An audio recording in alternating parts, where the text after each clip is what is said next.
For 500 years, one book has been the go-to guide for ruthless ambition and, political backstabbing. Niccolò Machiavelli's The Prince. I mean, his very name has become shorthand for being cunning and cruel. But what if I told you that the popular image of this infamous book is built on a massive misunderstanding? Well, today we're going to pull back the curtain and uncover the surprising truth behind the myth. So, before we can even get to the book itself, we've got to deal with the giant shadow it casts. We have to talk about the Machiavellian myth and the powerful, seriously loaded word it created.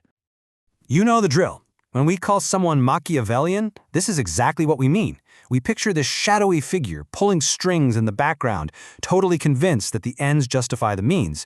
It's a word that just drips with negativity, right?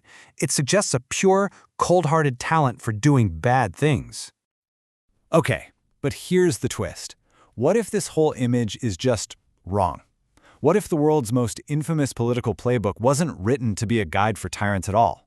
Because it wasn't some grand philosophical statement written from a comfortable chair. No, it was something way more personal, and honestly, way more desperate. See, to really understand The Prince, you have to understand the man who wrote it. This whole next part is about his desperate gamble, because back in 1513, Niccolò Machiavelli was a man who had completely hit rock bottom. So get this, for 14 years, Machiavelli had been a big deal in Florentine politics, a respected diplomat, a guy with real influence. But in 1512, his entire world just collapsed when the super-powerful Medici family came roaring back into power. He was immediately fired, then accused of being part of a conspiracy, which he wasn't, and then he was brutally tortured. And even though he was cleared in the end, the damage was done. He was exiled to his family's little farm. Talk about a humiliating end for a guy who used to be a major player. So there he is, stuck on his farm, bitter and with nothing to do. So he starts to write. And The Prince, it wasn't meant for you and me. It was his resume. It was a direct, calculated pitch to the new guy in charge, Lorenzo de' Medici, designed to show off his incredible understanding of power. He was basically screaming, hey, you need me. I know exactly how this game is played, and I can help you win. And that brings us to the ruthless rules of power that are at the very heart of the book. Now, to get what Machiavelli is saying, you first have to understand his language, because he starts by completely redefining some really important words. First off, the title, Principe. It doesn't mean a fairy tale prince, not Prince Charming. It's just a generic word for any leader of a state, a king, a duke, whoever's in charge. This book is a manual for the ruler. Simple as that. Okay, now this next idea is probably the most important one in the whole book, virtù. When Machiavelli uses this word, he is absolutely not talking about moral virtue or, being a good person. Forget good versus evil. He's only interested in success versus failure. For him, virtù is any quality that helps a ruler win and hold on to power. It could be courage, sure, but it could just as easily be cunning or, even cruelty. And to show you exactly what he means, Machiavelli gives us this incredible case study, a guy named Cesare Borgia. Borgia was brilliant, he was ambitious, and he was totally, utterly ruthless. He basically carved out his own state in Italy. For Machiavelli, this guy was the ultimate poster boy for virtue in action. And here's where we see that idea of virtù in action. It's just wow. So Borgia had to calm down this rebellious territory. What does he do?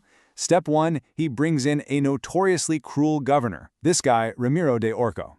De Orco does the dirty work restoring order through pure fear. But now, of course, everyone hates De Orco's guts. So, step 2, Borgia lets all that public hatred focus on him.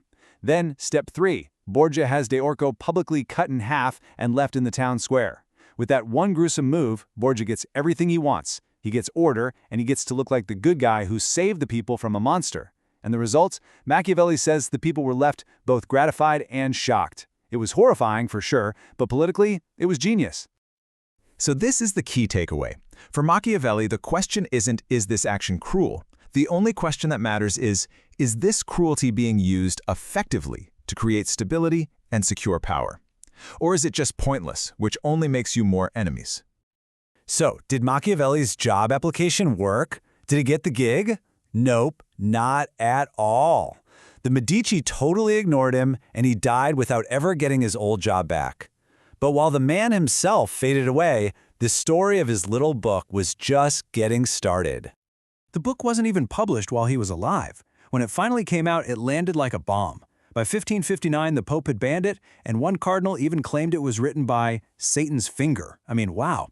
Then, after this horrific event in France called the St. Bartholomew's Day Massacre, where thousands of people were killed, everyone was looking for someone to blame, and they found the perfect villain in Machiavelli's book.